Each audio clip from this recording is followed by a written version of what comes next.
Você sabe o que significa honorários de sucumbência? Esse é um termo bem questionado no direito e que é importante que você saiba o que ele significa. Honorários de sucumbência são os honorários devidos pela parte que teve a perda no processo ou que não teve o sucesso no processo para a parte vencedora.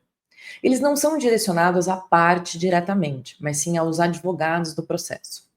Então, quando você entra com um processo judicial, você tem que ter em mente que, a depender do tipo de processo, por exemplo, as ações ordinárias, se você não tiver êxito, se você não conseguir ganhar, você vai ser condenado em honorário de sucumbência, o que significa que você vai ter que pagar um percentual do benefício econômico daquela causa judicial para os advogados da parte contrária.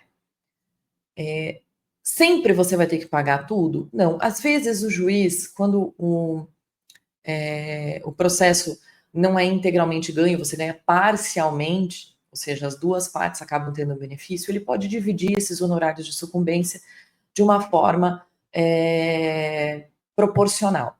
Não necessariamente você tem que pagar tudo, mas também não necessariamente a outra parte. Quando você ganha um processo judicial, o advogado da parte contrária terá que pagar os honorários de sucumbência para os seus advogados.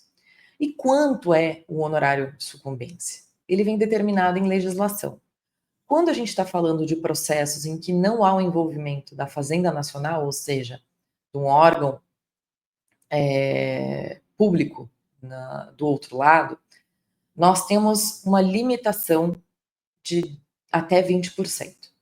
Quando há a Fazenda Nacional litigando, ou seja, como parte do processo, existe um regime específico previsto no artigo 85 do Código de Processo Civil. Então, se você tem um processo judicial que não é, por exemplo, um mandado de segurança, um habeas data, um habeas corpus, que são ações judiciais muito específicas, se você tem uma ação ordinária, uma execução fiscal, uma execução entre privados, ações judiciais dessa natureza, é importante que você converse com o seu advogado sobre os honorários de sucumbência.